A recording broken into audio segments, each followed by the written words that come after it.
الحمد لله رب العالمين والصلاة والسلام على رسوله الكريم نبينا محمد وعلى آله وأصحابه أجمعين. أما بعد فأعوذ بالله من الشيطان الرجيم. بسم الله الرحمن الرحيم.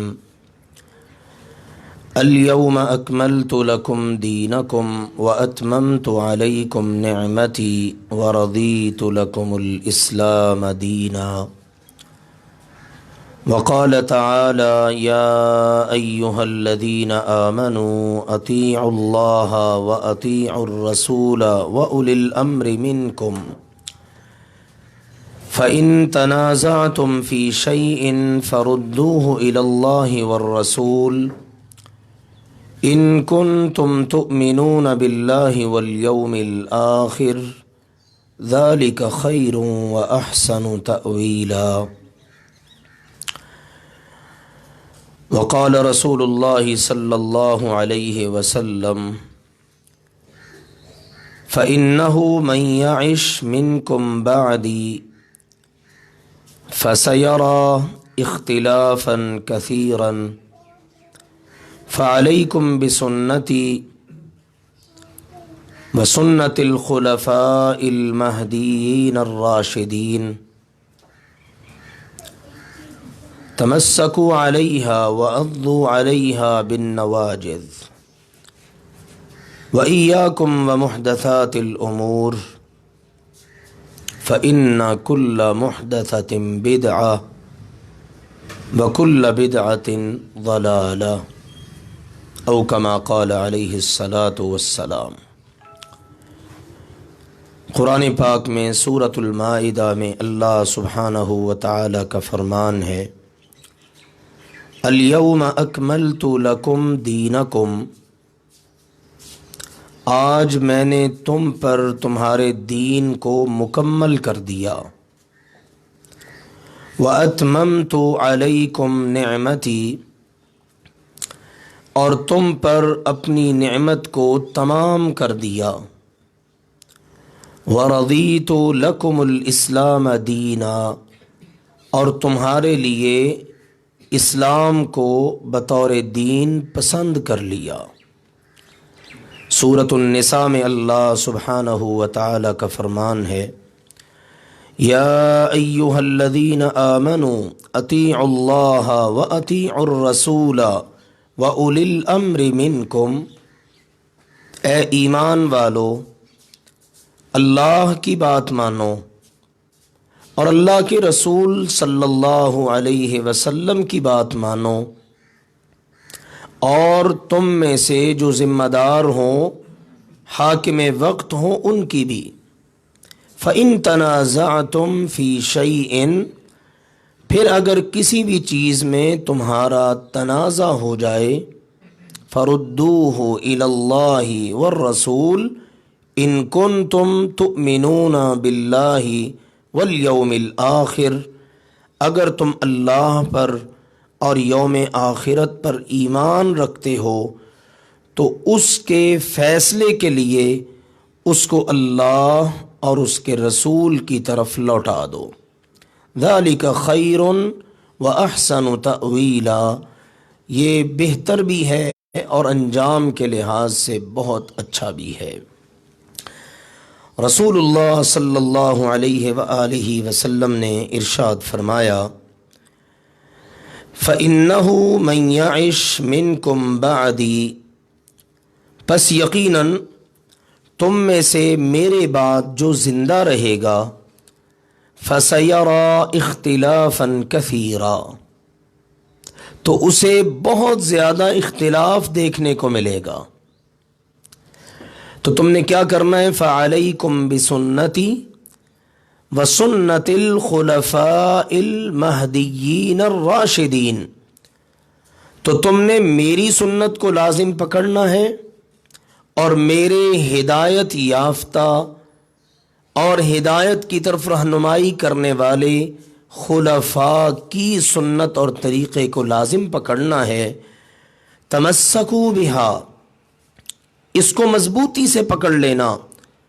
وَعَضُّوا عَلَيْهَا بِالنَّوَاجِذِ اور اس کو کبھی چھوٹنے نہ دینا. وَإِيَّاكُمْ وَمُحْدَثَاتِ الْأُمُورِ اور دین میں نئے نئے کام ایجاد کرنے سے اپنے آپ کو بچانا.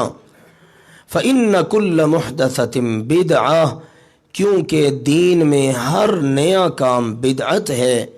وَكُلَّ بِدْعَةٍ ضَلَالَةٍ اور ہر بدعت گمراہی ہے. یہ حدیث مبارک سنن نبی داود میں ہے اور شیخ البانی رحمہ اللہ تعالی اور دیگر محدثین نے اس کو صحیح قرار.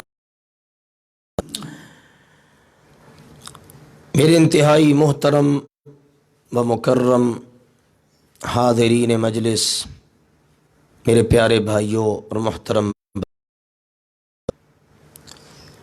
پردے میں بیٹھ کر سماعت فرمانے والی اسلامی روحانی بہنوں،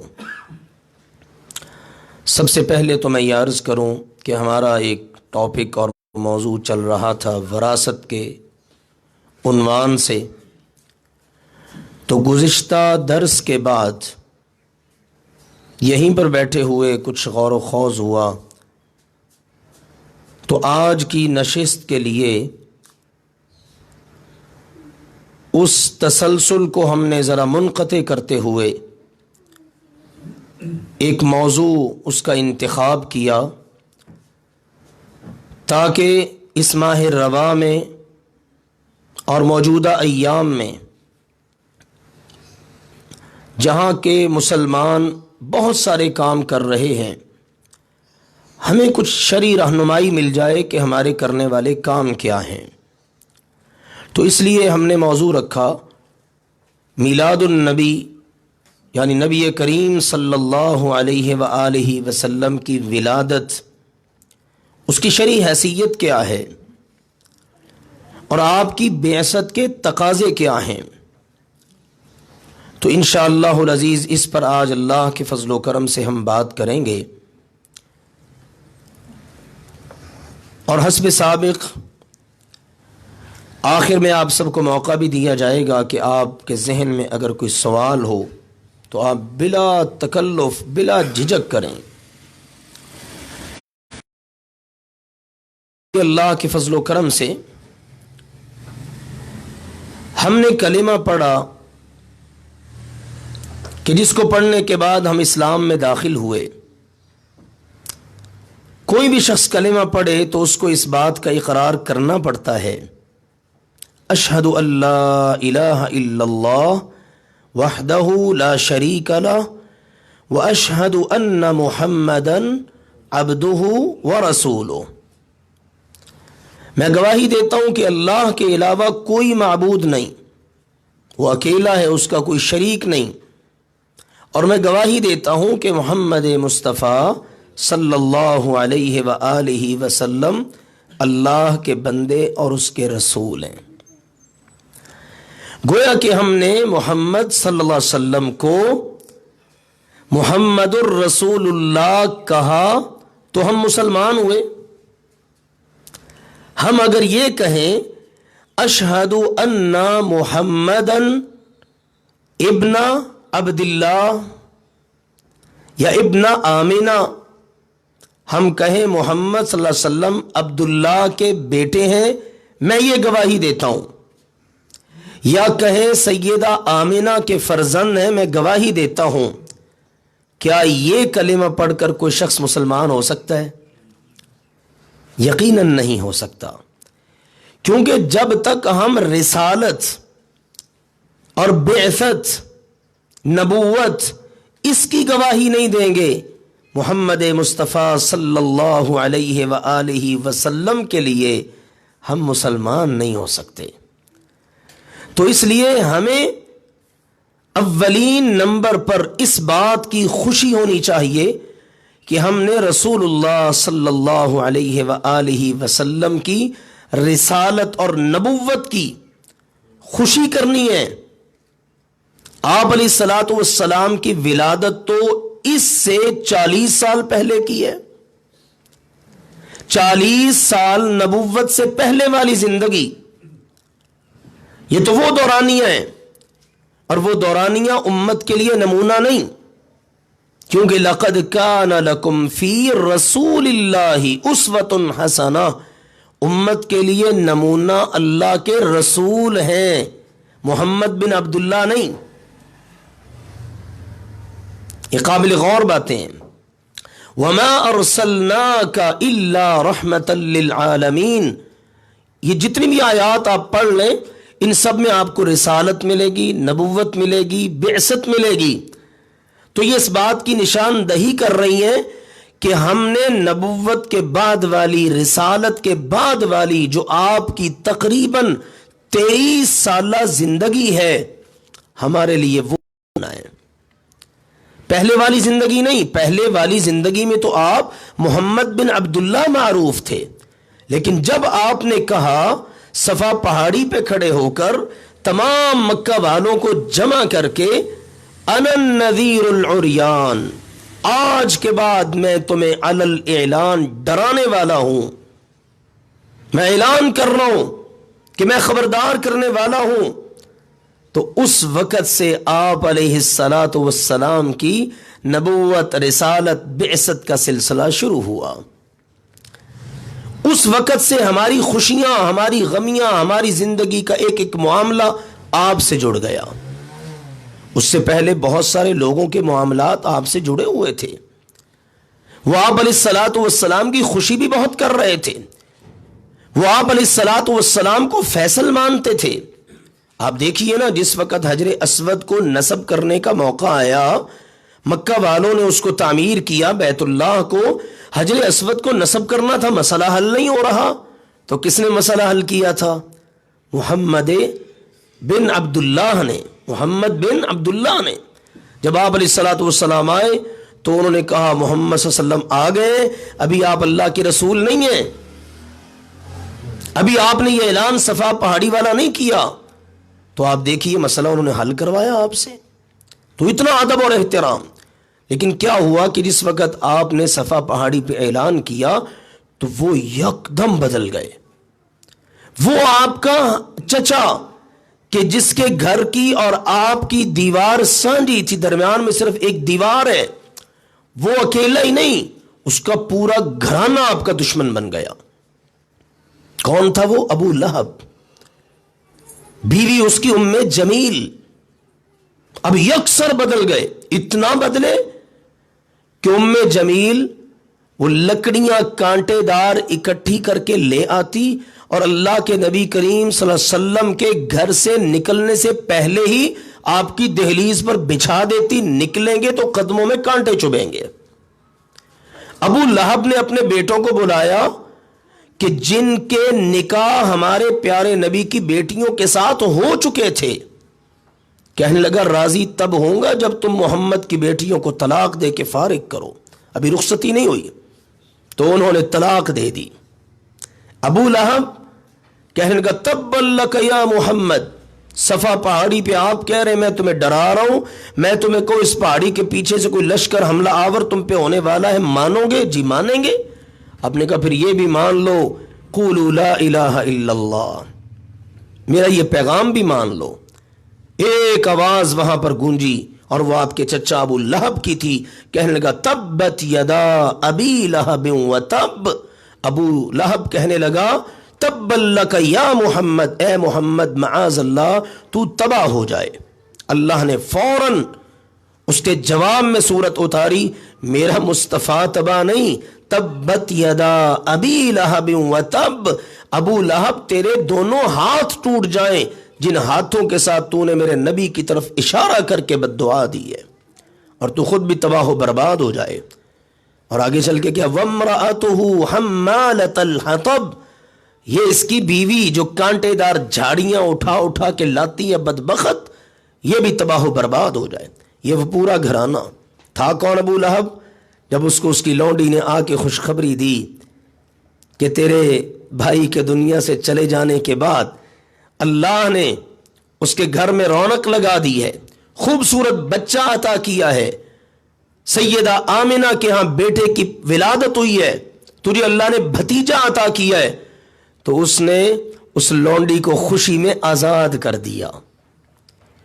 ولادت کی اس بد نصیب کو اتنی خوشی، لیکن بھتیجے کے سارے نبیوں کا، رسولوں کا امام بننے کی کوئی خوشی نہیں ہے۔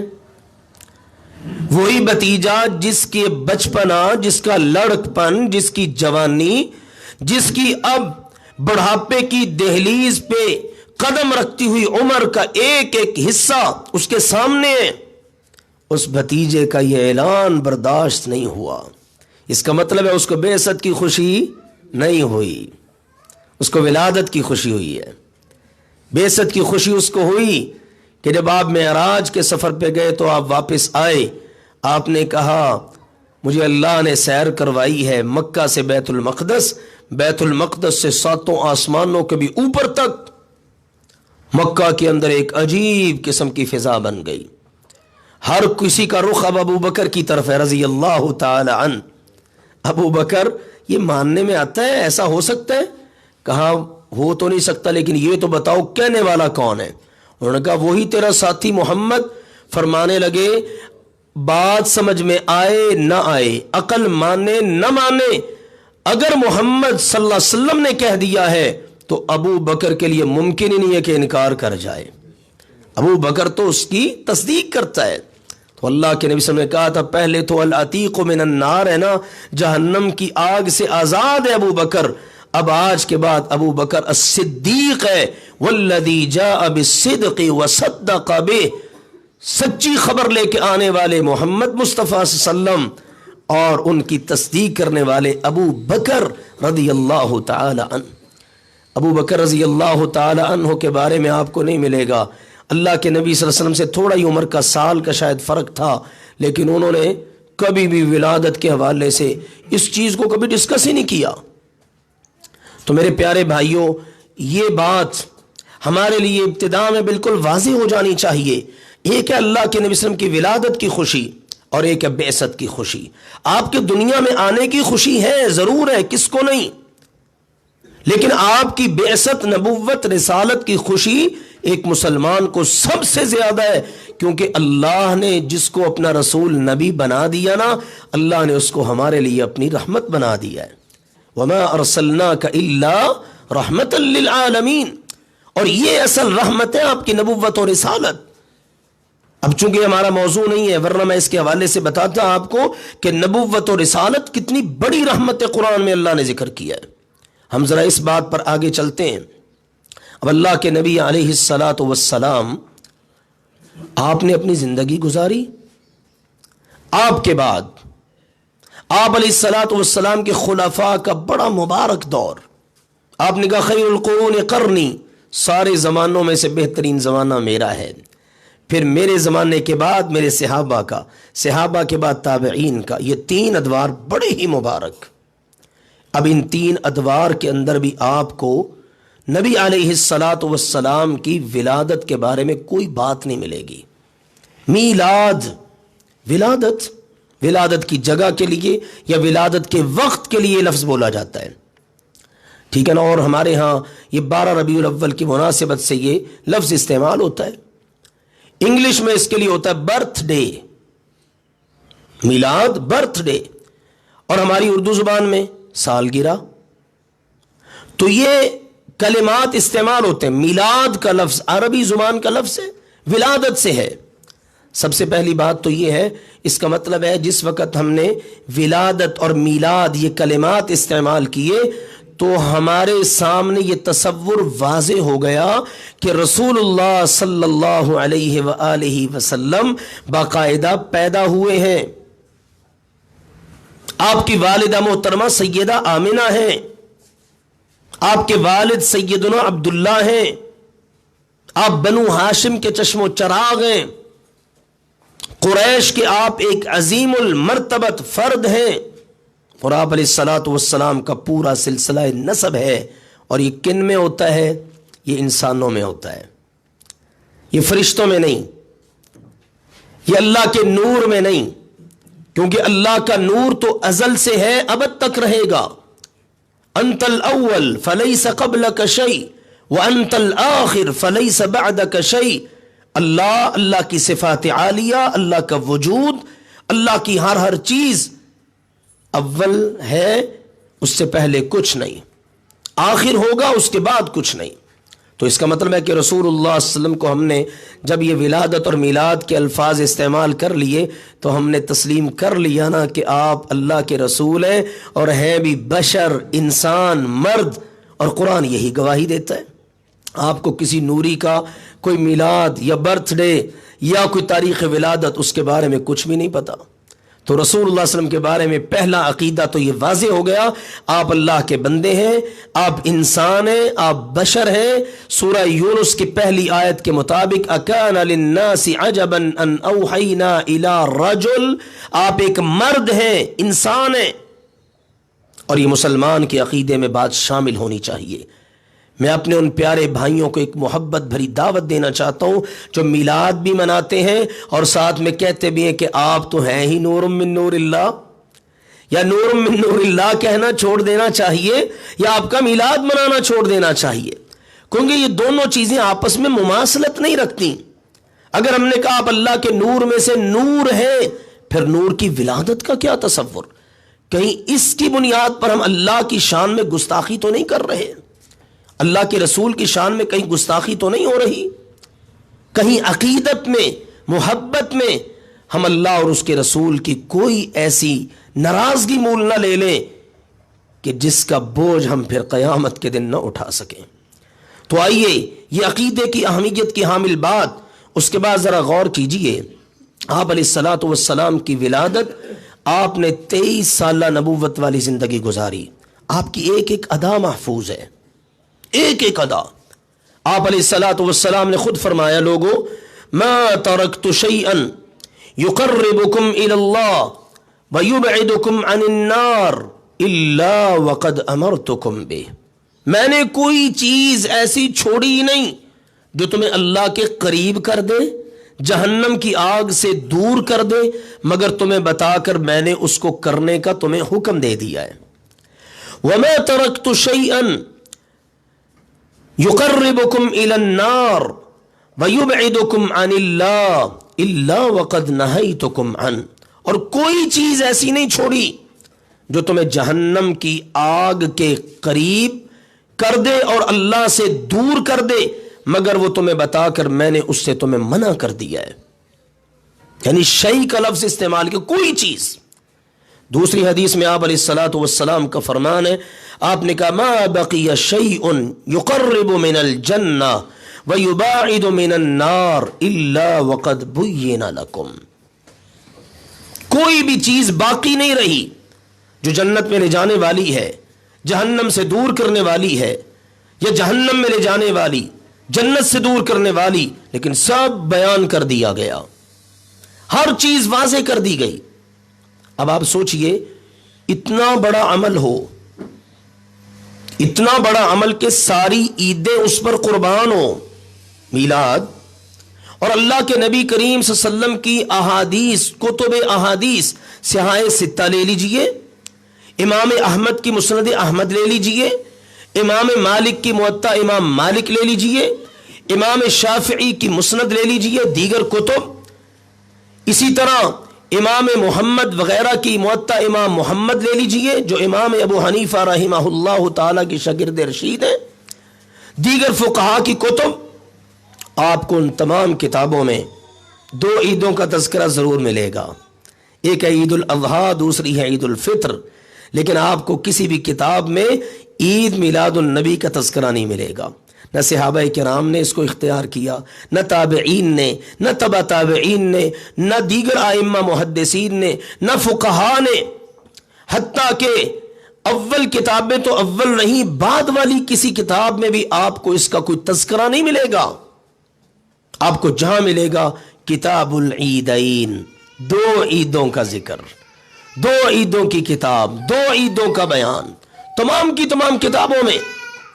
تو پھر یہ عید اس نے اتنا زبردست رخ اختیار کر لیا.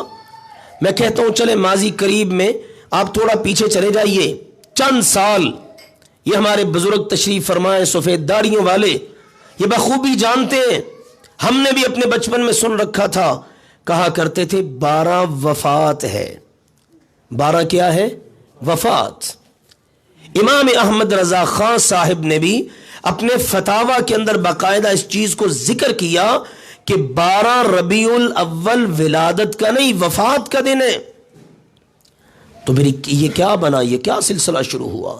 در حقیقت صحابہ کرام سے دنیا سے چلے جانے کی ایک مدت بعد اور رسول اللہ صلی اللہ علیہ وسلم کی دنیا سے تشریف لے جانے کے تقریباً 600 سال کے بعد، 600 سال کے بعد اربل موصل شہر کے اندر ایک بادشاہ آیا۔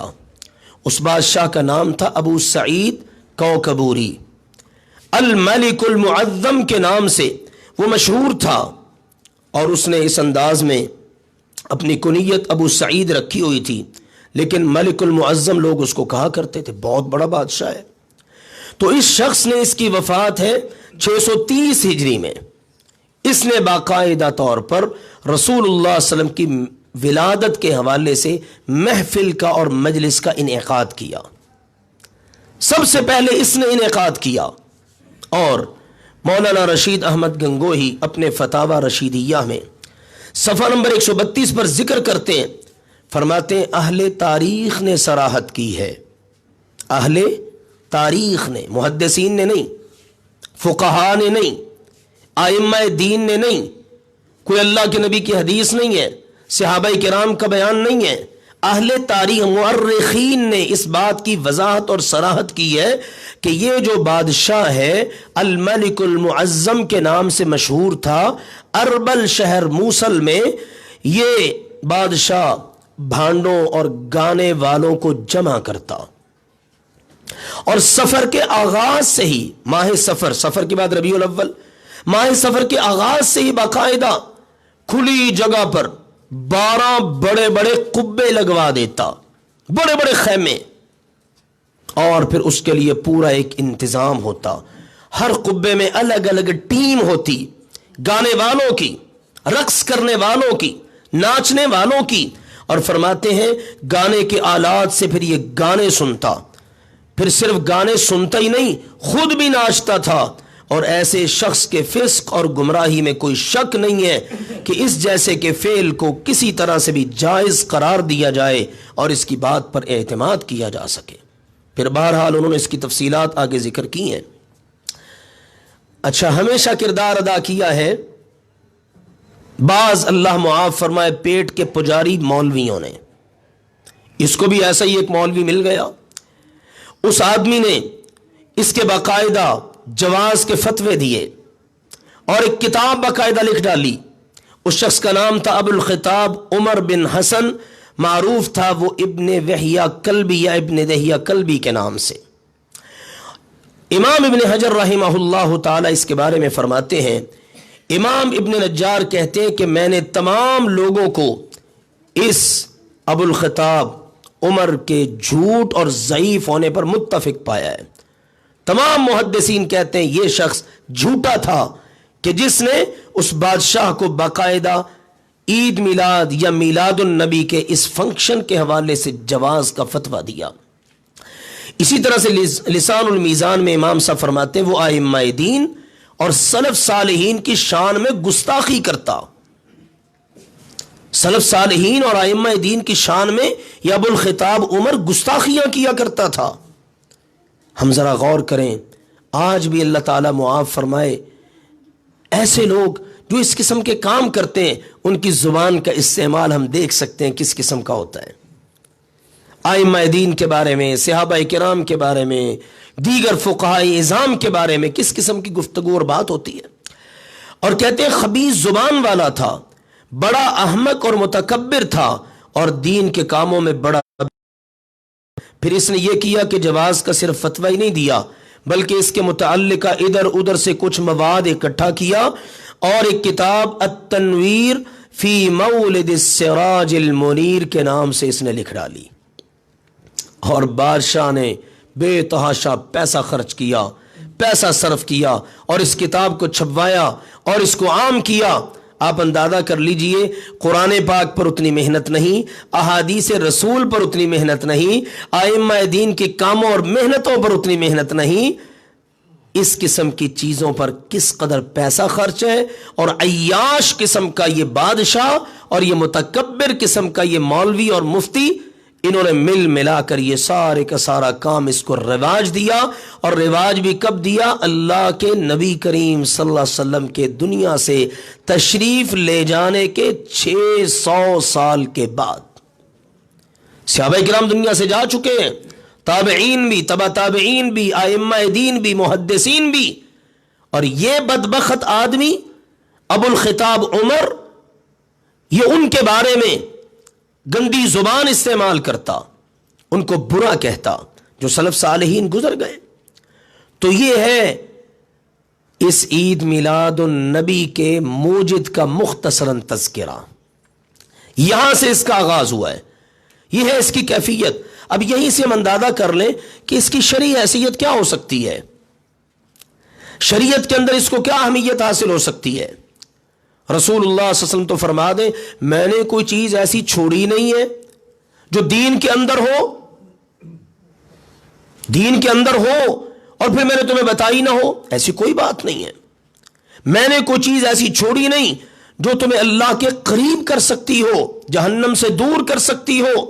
اب آپ دیکھیے نا، یہ کیسا اہمیت کا حامل معاملہ ہے۔ جب ہم مسلمان سنتے ہیں یار میلاد النبی کا موقع، محفل میلاد کا موقع، عید میلاد النبی، دیکھیے نا، پہلے 12 وفات، پھر لفظ بدلا میلاد النبی، پھر اس کے بعد مزید لفظ ایڈ ہوا عید میلاد النبی، اور اب جشن عید میلاد النبی، اور بڑھتے بڑھتے آپ دیکھ لیجئے کام، اللہ معاف فرمائے، یہود و نصارہ سے بھی بہت آگے نکل چکا ہے۔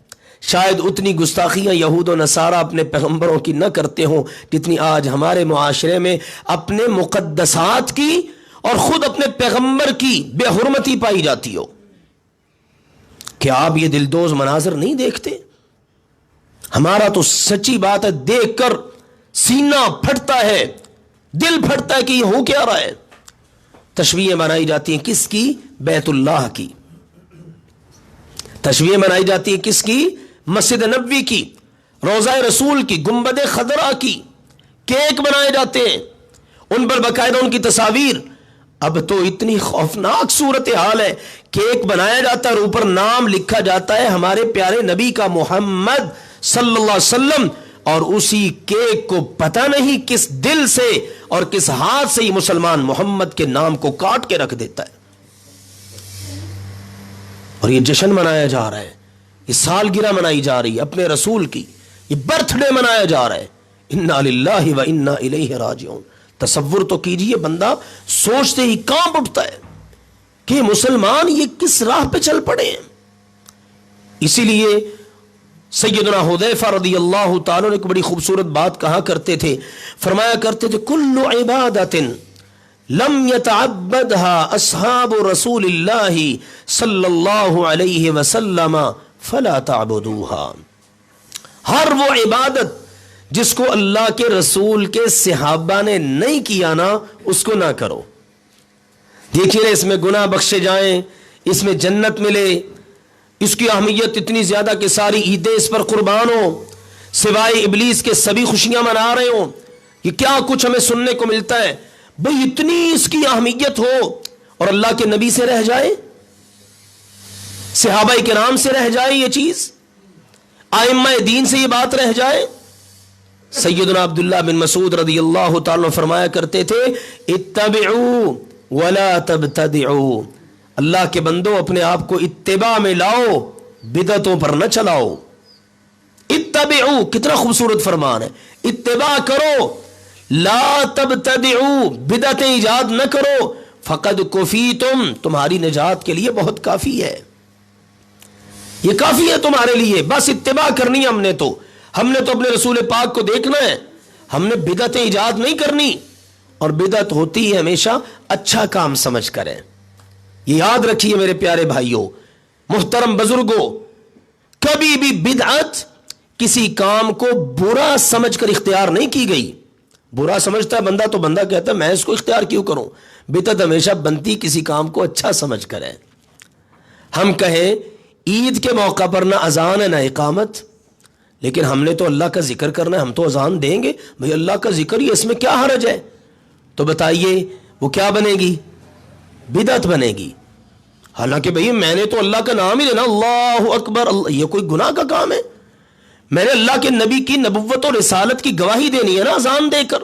اذان کی بڑی فضیلت ہے بھئی، ہے بھی نماز عید کی، تو اگر ہم اذان دے لیں تو کیا حرج ہے؟ سبحان اللہ. آئیے ذرا غور کیجئے. آج ہم یہ کہتے ہیں بہت زیادہ یہ عبادت والا کام ہے، ثواب والا کام ہے. چلو جی آ جا کے ایک بات یہ رہ جاتی ہے، اگر کر لیں تو اس میں حرج کیا ہے؟ میں کہتا ہوں اگر عید سے پہلے ہم اذان دے لیں اچھا کام یہ تو حرج کیا ہے؟ کیوں روکتے ہیں آپ اس سے؟ اس لیے روکتے ہیں کہ اللہ کے رسول نے نہیں کیا. تو میں بھی کہتا ہوں، میں گزارش کرتا ہوں، ہاتھ باندھتا ہوں، اللہ کے نبی علیہ الصلوۃ والسلام نے یہ بھی نہیں کیا. آپ نے اپنی 23 سالہ نبوت والی زندگی میں کبھی یہ کیا ہو؟ ہاں ایک کام ضرور کیا ہے آپ نے. آپ سوموار کا روزہ رکھا کرتے تھے اور عید والے دن روزہ نہیں ہوتا. آپ سے پوچھا گیا جناب آپ سوموار کا روزہ رکھتے؟ آپ نے فرمایا ذاک یوم ولدت فیہ، یہ وہ دن ہے جس دن میں پیدا ہوا تھا. یہ کوئی خاص تاریخ نہیں ہے، یہ کوئی سالانہ نہیں ہے، یہ ہر ہفتے میں ہر سوموار کا روزہ ہے. اور یہ اللہ کا شکر ادا ہو رہا ہے کہ اللہ نے مجھے اس دن پیدا کیا ہے. اگر ہمیں واقعتاً اللہ کے پیارے نبی علیہ الصلوۃ والسلام کی دنیا میں تشریف آوری کی خوشی ہے نا، تو پھر ہم ہر سوموار کا کیا کریں؟ روزہ رکھیں. لیکن المیہ پتہ کیا ہے؟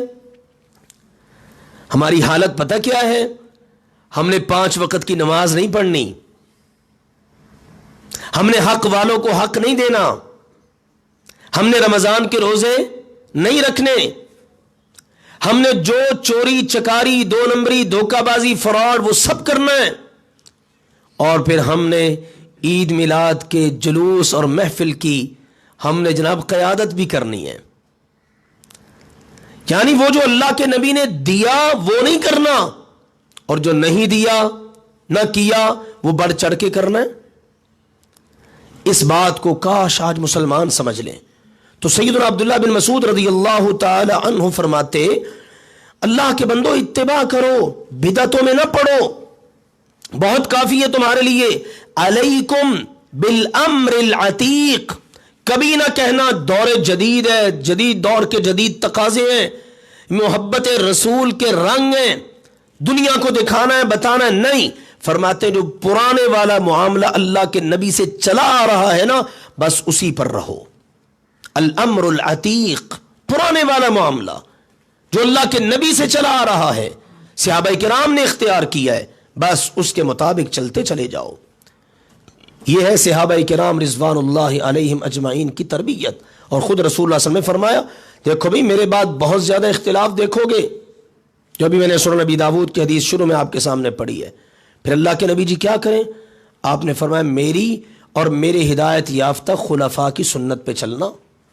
میرا سوال یہ ہے 23 سالہ نبوت والی زندگی میں جہاں اللہ کے نبی کی ایک ایک ادا محفوظ ہو، آپ نے استنجا کیا صحابہ نے وہ بھی محفوظ کر دیا، آپ نے وضو کیا صحابہ نے وہ بھی ذکر کر دیا، آپ سوئے آپ جاگے آپ نے کھایا آپ نے پیا، آپ کی ذرا سی ادا محفوظ کر دی.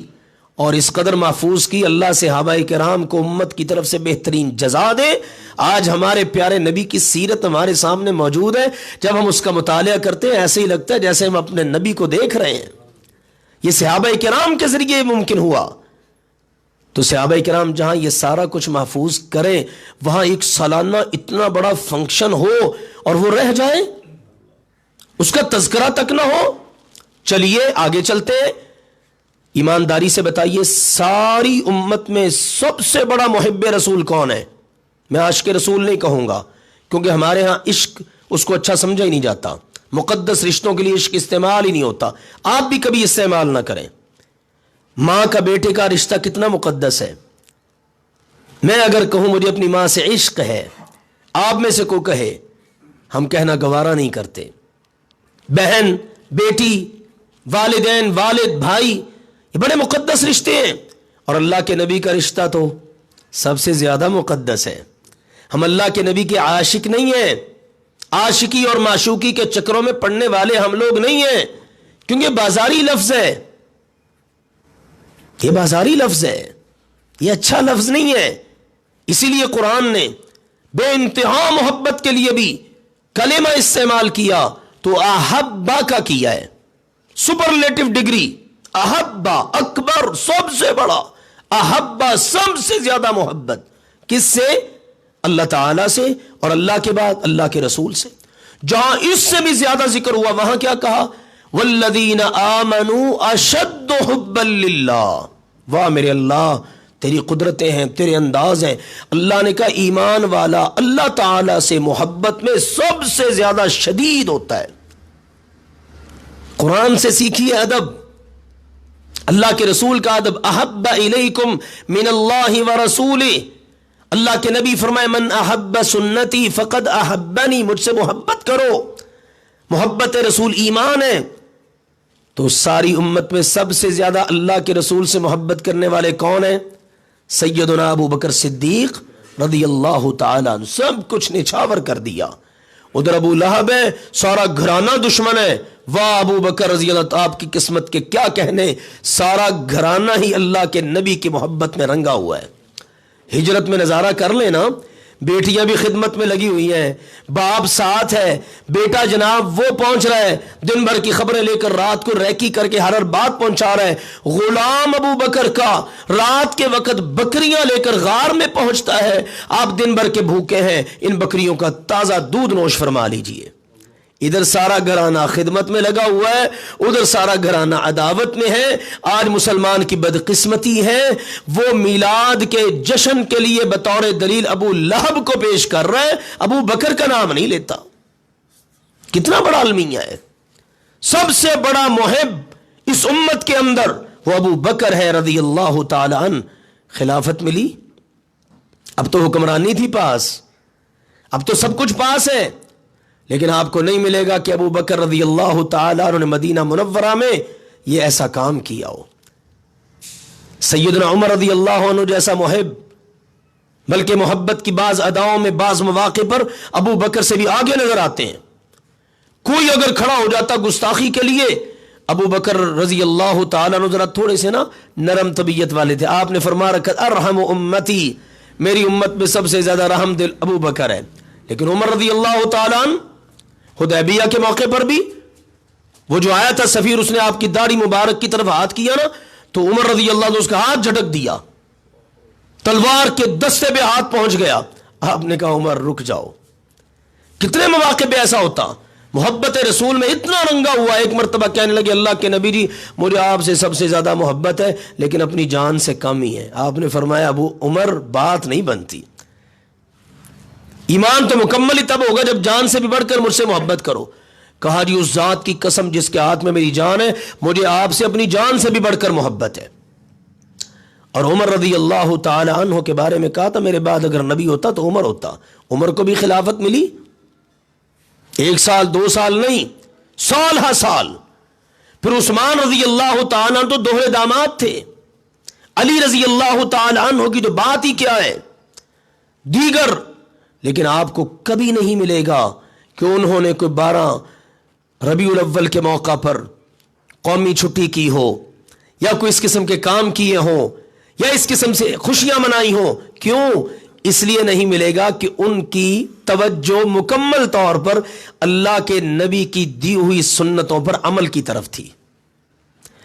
آج ہماری توجہ اس بات کی طرف نہیں ہے کہ ہم نے خوشی سنت کے مطابق کرنی ہے، غمی سنت کے مطابق کرنی ہے، دن سنت کے مطابق گزارنا ہے، رات سنت کے مطابق گزرے، نمازیں ہماری اللہ اور اس کے رسول کے حکم کے مطابق ہو، ہمارے معاملات. جب بندہ یوں چلتا نا تو اس کے پاس ان کھیلوں کا، ان چیزوں کا، ان فضولیات کا وقت ہی نہیں ہوتا.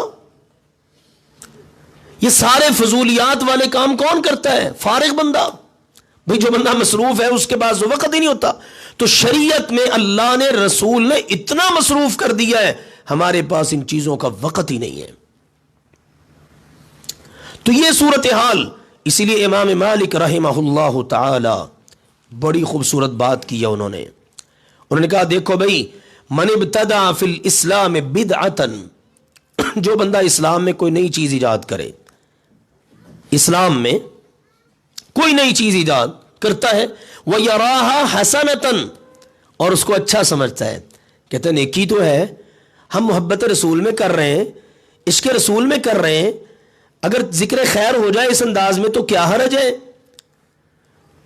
پھر پیارے بھائیوں سلسلہ رکتا نہیں ہے، جیسے میں نے بتایا نا، میلاد النبی، پھر عید میلاد النبی، پھر جشن عید میلاد النبی، اور اب چلتے چلتے کیا ہے، شام کے وقت پہاڑیاں بنتی ہیں، بے پردہ لڑکیاں گھروں سے نکلتی ہیں، پورا حسن کا ایک نظارہ ہوتا ہے، لڑکے آپے سے باہر ہوتے ہیں، رقص ہوتے ہیں، عورتیں ناچتی ہیں، مرد ناچتے ہیں، اور یہ کیا ہو رہا ہے؟ کہا جا رہا ہے جی سوائے ابلیس کے سبھی خوشیاں منا رہے ہیں۔ عقل مندو تمہارے سامنے سوال ہے، اولو الالباب، قرآن بار بار کہتا تتفکرون تعقلون، عقل والو عقل سے کام لو، غور و فکر کرو، کیا یہ رحمان کے کام ہے؟ کیا یہ رسول پاک کے کام ہے؟ چلیے ایک اور اینگل سے غور کر لیجئے، منائیے 12 ربیع الاول کے موقع پر، کیسے منائیے؟ کس کی یاد تازہ کر رہے ہیں؟ نبی پاک کی نا۔ اللہ کے بندو، کسی کی وفات کے موقع پر آپ اس کو یاد کرنے کے لیے اگر کوئی محفل کرو، کوئی آپ کام کرو، تو آپ وہ کام کرتے جو وہ زندگی میں کرتا رہا ہے۔ کوئی شاعر اگر فوت ہو جائے تو اس کی وفات کے دن پر کیا کرتے ہیں؟ ملک بھر سے شعراء اکٹھے کیے جاتے ہیں اور اس کو خراج تحسین پیش کیا جاتا ہے، اور محفل ہوتی محفل مشاعرہ، یار وہ اپنی زندگی میں بہت بڑا شاعر تھا، اب ہم شعر پڑھ کر اس کی یاد تازہ کریں۔ اللہ کے نبی علیہ الصلوۃ والسلام دنیا سے گئے اور یہ سارے کام کر کے ہم کس کی یاد تازہ کر رہے ہیں؟ سوچئے نا، کوئی اللہ کے لیے غور بھی تو کیجئے نا۔ اللہ نے سینے میں دل رکھا ہے، اللہ تعالیٰ نے سر میں ایک دماغ رکھا ہے، ان کا ایک تعلق جوڑ دیا ہے تاکہ انسان غور کرے، فکر کرے، اور وہی انسان کو آگے گائیڈ کرتے ہیں۔ اگر اس کے اوپر پردہ پڑا ہوا ہے تو اللہ ذوالجلال والاکرام کو تو پھر بڑا غصہ آتا ہے۔ اللہ کہتا ہے یہ خود ہی اپنا دماغ استعمال نہیں نہ کرتا، یہ تو جانوروں جیسا ان سے گیا گزرا ہے، بلکہ اضلہ اللہ، اللہ بھی پھر ایسوں کو گمراہی میں چھوڑ دیتا ہے۔ نواللہ ما تولا، پھر اللہ ان کی رسیاں ڈھیلی کر دیتا، جاؤ جو کرنا کرتے رہو، آنا تو ہمارے پاس ہی ہے نا۔ نواللہ ما تولا ونصلہ جہنم، پھر ہم اٹھا کے جہنم میں پھینک دیں گے، کیونکہ منمانی اپنی کرتا رہا۔ من یشاقق الرسول من بعد ما تبین له الہدی، رسول کی جو مخالفت کرے ہدایت واضح ہو جانے کے بعد، اب ہدایت قرآن کی صورت میں، حدیث کی صورت میں، صحابہ کرام کی زندگیوں کی صورت میں، ائمہ دین کی خدمات کی صورت میں، محدثین کے ذخیرہ حدیث جمع کرنے کی صورت میں، ہر چیز ہمارے سامنے موجود ہے۔ اب جو رسول کی مخالفت، وَيَتَّبِعْ غَيْرَ سَبِيلِ الْمُؤْمِنِينَ، اور مومنوں کے راستے کو، وہ مومن جن کو قرآن نے مومن کا، صحابہ کرام ان کے راستے کو چھوڑ دے، تو اللہ نے کہا پھر ہم اس کو چھوڑ دیتے ہیں اس کے حال پر۔ تو امام مالک رحمہ اللہ فرماتے ہیں جو اسلام میں بدعت ایجاد کرے پھر اس کو اچھا سمجھے۔ ذرا غور سے بات سنیے گا دل تھام کے۔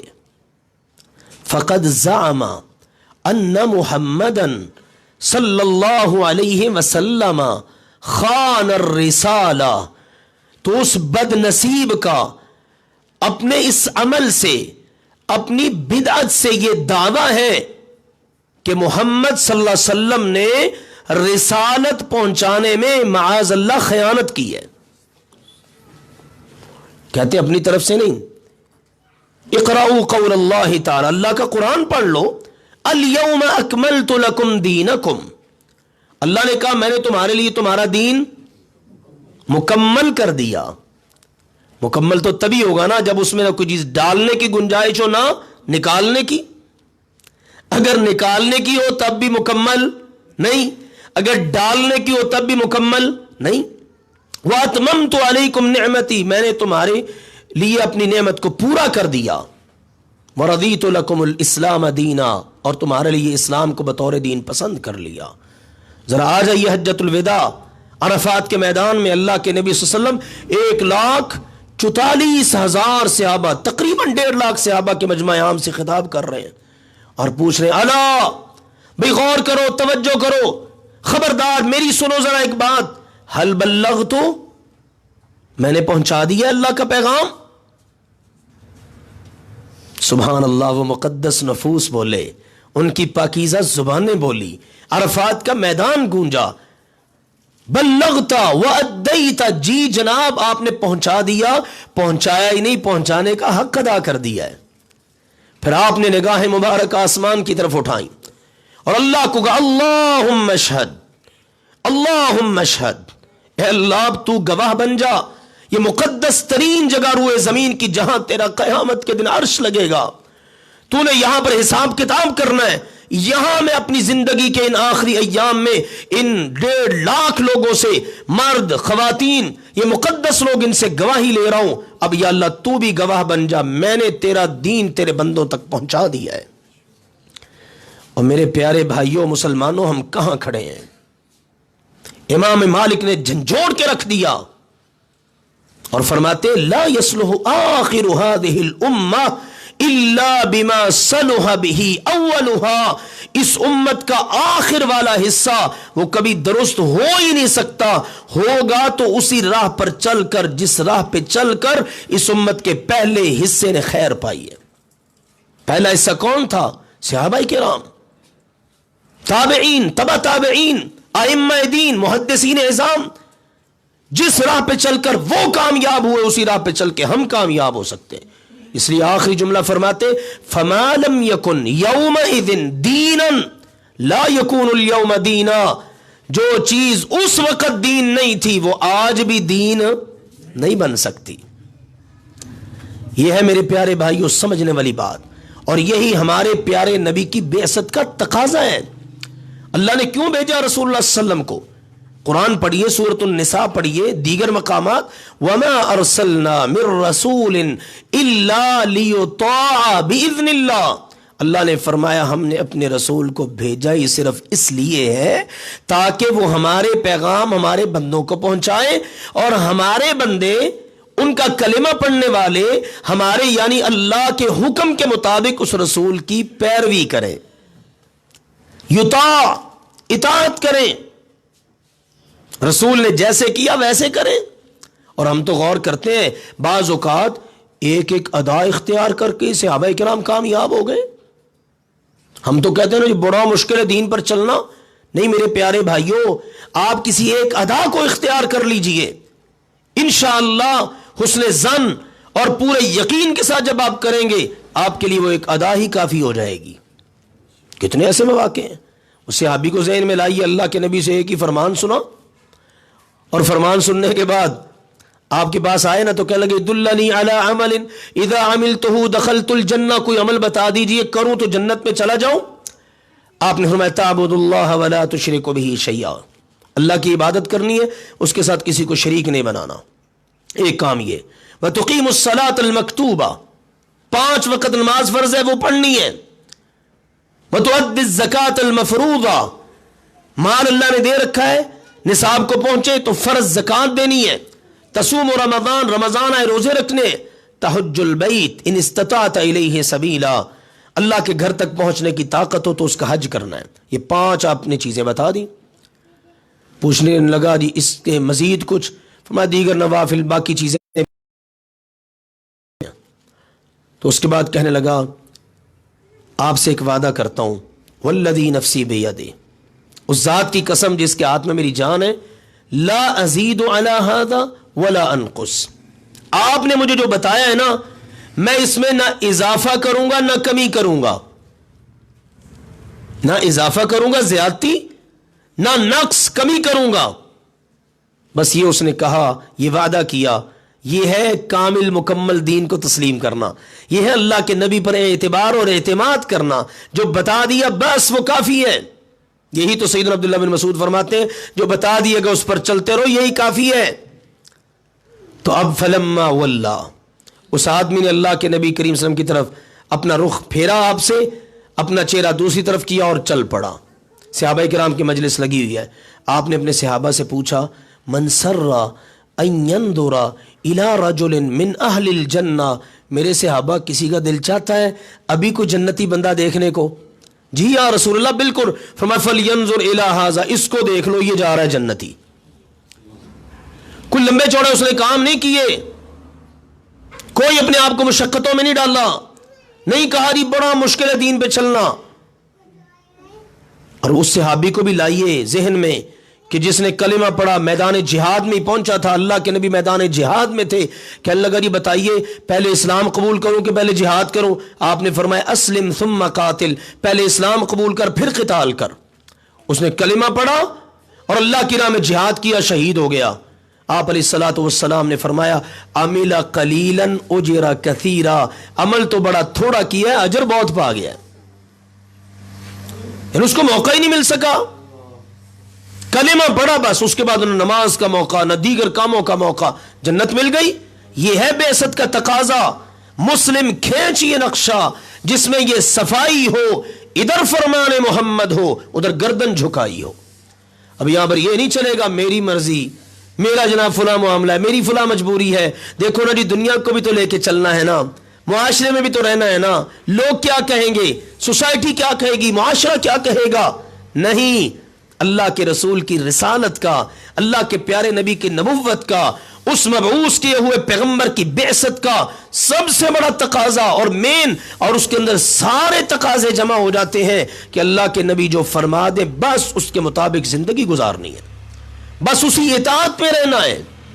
صحابہ کرام نے کتنی بڑی بڑی قربانیاں دی، ہم تو ان کا تصور بھی نہیں کر سکتے، اپنے خاندانوں کو چھوڑنا، اپنا سب کچھ چھوڑنا۔ سیدنا ابو ہریرہ رضی اللہ تعالی عنہ کی کوئی قربانی کو معمولی ہے؟ دیگر صحابہ کرام، اللہ تعالیٰ نے برصاف کر دیا لا تجد قوما یؤمنون باللہ والیوم الآخر یوادون من حاد اللہ ورسولہ ولو كانوا آباءهم او ابناءهم او اخوانهم او عشیرتهم اولئک کتب فی قلوبہم الایمان۔ میرے پیغمبر تجھے دنیا میں ایسے مقدس لوگ ملے گئے نہیں، نظر ہی نہیں آئیں گے جن کا اللہ پر اور یوم آخرت پر ایمان ہو۔ یہ صحابہ کرام جن کے دلوں میں اللہ نے ایمان لکھ دیا ہے، ایمان بھر دیا ہے، فرمایا اگر اللہ کا، اللہ کے رسول کا مخالف ان کا باپ ہو، ان کا بھائی ہو، ان کی بیوی ہو، ان کی ماں ہو، ان کے بیٹے ہو، ان کا خاندان ہو، کنبہ قبیلہ ہو، سب چھوڑ دیں گے پر اللہ رسول کو نہیں چھوڑیں گے۔ یہ ہے ہمارے پیارے نبی کے پہنچائے ہوئے پیغام کا تقاضا۔ تو آئیے میرے پیارے بھائیوں، محترم بزرگوں، پردے میں تشریف فرما میری اسلامی روحانی ماں اور بہنوں، ہم اس بات کا عزم کریں کہ ہمارے پیارے نبی نے ہمیں جو بتایا، ہمیں جو کہا، جو فرمایا، ہم نے بس اس کے مطابق اپنی زندگی گزارنی ہے۔ کوئی غیر شرعی کام کرنے کی ہمیں ضرورت ہی نہیں۔ کوئی کام کرنے لگے سب سے پہلے دیکھ لیجئے ہمارے پیارے نبی نے کیا ہے، کیا ہے تو کرنے میں خوشی، اور اگر نہیں کیا تو نہ کرنے میں خوشی۔ بس ہماری خوشیاں ہمارے پیارے نبی سے جڑ جائیں، اور جس کے ساتھ یوں ہمارا تعلق ہوگا تو نبی علیہ الصلوۃ والسلام نے بتا دیا جس نے ایسا تعلق دنیا میں جس کے ساتھ رکھا نا، قیامت کے دن وہ انہی کے ساتھ ہوگا۔ اور اپنے بارے میں تو آپ نے صاف کہہ دیا من احب سنتی فقد احبنی، جس نے میری سنت سے محبت کی اس نے مجھ سے محبت کی، ومن احبنی، اور جس نے مجھ سے ایسی محبت کی نا کان معی فی الجنہ، وہ جنت میں میرے ساتھ ہوگا۔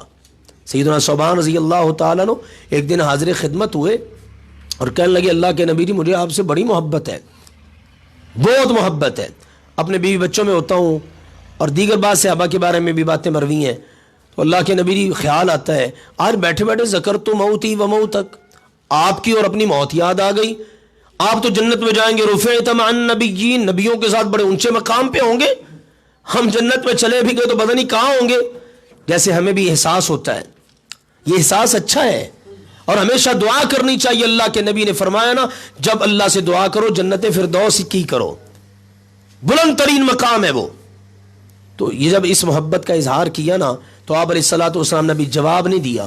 اللہ نے قرآن اتارا، سورہ النساء کی آیت اتاری تو کہا من یطع الرسول، من یطع اللہ والرسول فاولئک مع الذین انعم اللہ علیہم من النبیین، جن کو نبیوں کا جنت میں ساتھ چاہیے نا وہ اللہ اور اس کے رسول کی فرما برداری کر لیں۔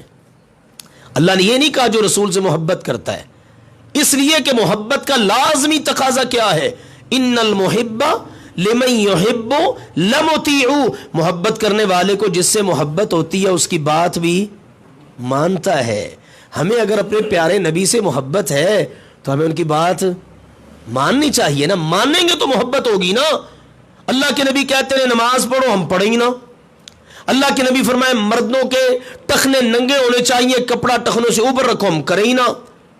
حلال کمانا ہے، حرام نہیں کمانا، شک شبے کے مال کے قریب نہیں جانا، مردوں کے لیے داڑھی کا حکم، عورتوں کے لیے پردے کا حکم، یہ ہم نہ کریں تو اللہ کے لیے پھر ہم سوچیں ہمیں محبت کیسی ہے۔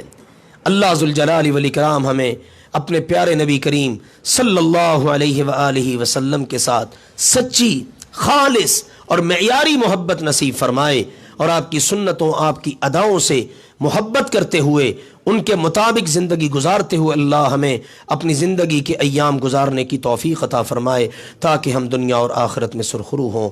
آمین۔ اقول قولی ھذا واستغفر اللہ لی ولکم ولسائر المسلمین وآخر دعوانا ان الحمد للہ رب العالمین۔